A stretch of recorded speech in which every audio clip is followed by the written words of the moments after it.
The scan was already running when Commander Veth Saral walked in and told us the human had asked to skip the anesthetic. I am Dr. Seveth Orn, Senior Medical Assessor attached to Concordance Review Station's Joint Evaluation Board. I have assessed the physiological profiles of 41 species in 30 years of practice. I have reviewed combat stress data from 6 active border conflicts. When Commander Saral delivered that information, I assumed a translation error. I asked her to repeat it. She repeated it.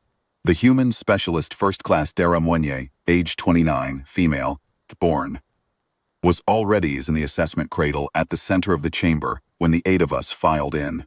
She was not restrained. That was her preference. And the board had agreed, because the assessment protocol did not require restraint for cooperative subjects. She had a cloth band tied around her left wrist that she said was a gift from her daughter. She had asked whether she could keep it on. We said yes. I want to be precise about what we were there to do. Specialist Moignet had been involved in a border incident 14 weeks earlier, aboard the survey relay Orvan Passage. The relay had been boarded by Kareth privateers, 3 of them, armed, moving fast. The incident had lasted 11 minutes. At the end of it, Moignet was the only person standing. The official record noted that she had sustained impacts to the left shoulder, left rib cage, and right thigh sufficient, by Kareth physiological standards, to incapacitate a subject twice her mass. The Kareth medical examiner who reviewed the field recording had flagged the report because Moignet had not stopped moving. She had not stopped moving once. Our board had been convened to determine whether the field recording contained a calibration error. It did not. I knew this before the trial began.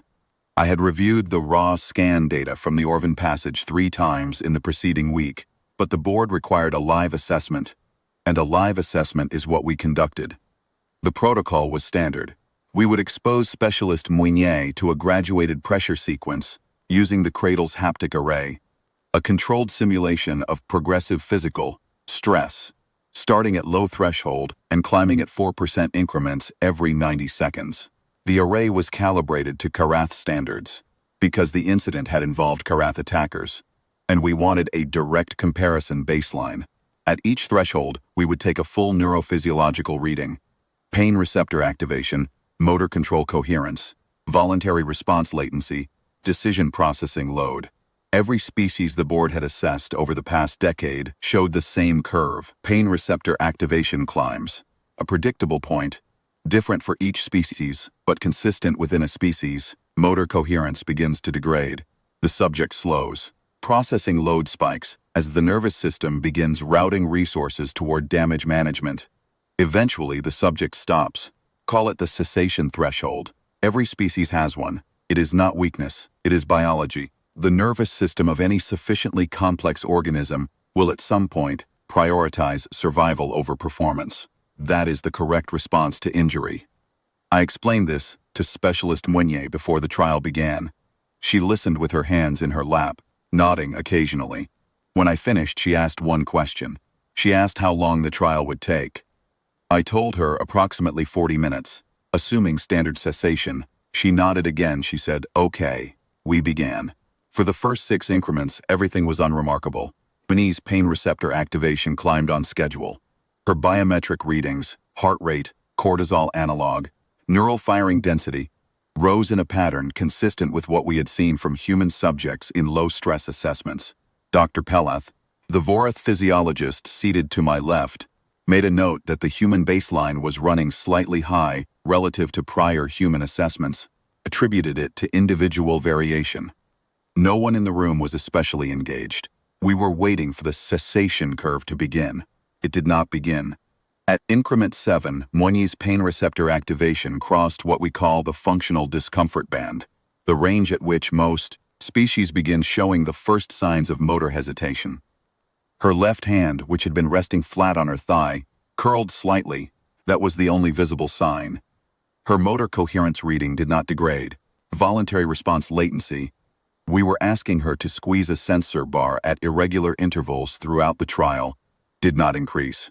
Processing load actually dropped 2 points. Dr. Pelath looked at me. I told him to continue. At increment 9, Moyni's pain receptor activation was in the range we associate with acute distress in Vorath subjects. Vorath subjects at this level typically show a 30 to 40% reduction in fine motor coherence and cease voluntary tasks without prompting.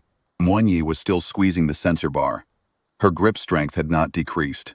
When Commander Saral, who was monitoring from the observation rail above us, leaned down and asked Moyni how she was feeling, Moyni said, without inflection, "It's uncomfortable. I want to be precise about that word. Uncomfortable." At increment 9, we continued. At increment 11, I called a brief hold and pulled up the comparative overlay. Moyni's current readings against the field recording from the Orvan passage. The board gathered around the display. In the field recording, taken during the 3rd minute of the boarding incident, Moyni's pain receptor activation had been running at what we now recognized as approximately increment 8 equivalent. She had at that moment been moving across the relay's cargo bay at a full run, having just absorbed a Kareth impact baton strike to the left ribcage at close range.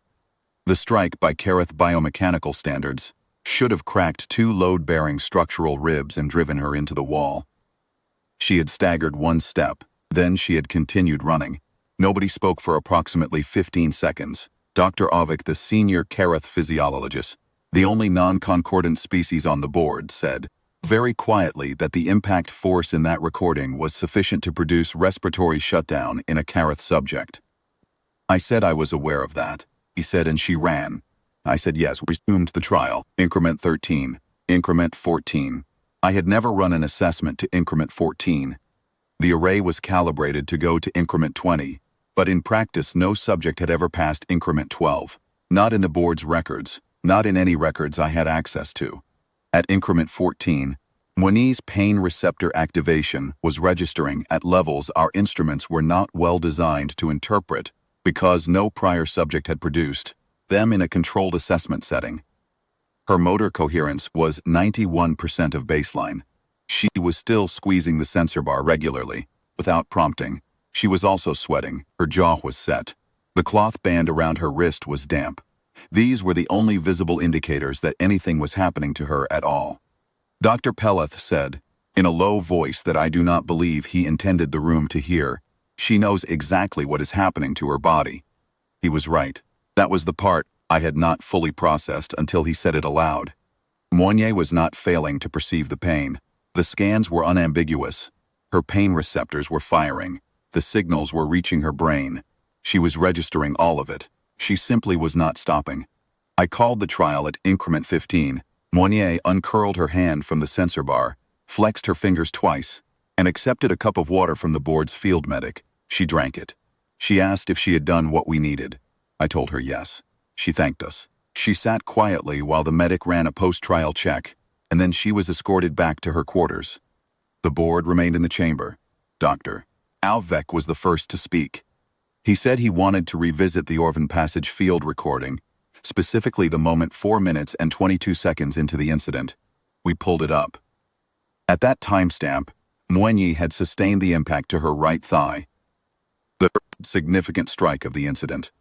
Slow motion's analysis showed the strike connecting with enough force to produce the deep muscle trauma documented in her post-incident medical file. She had been mid-stride when the strike landed. She had not broken stride. She had continued forward, closed the distance to the 3rd Kareth attacker, and ended the incident.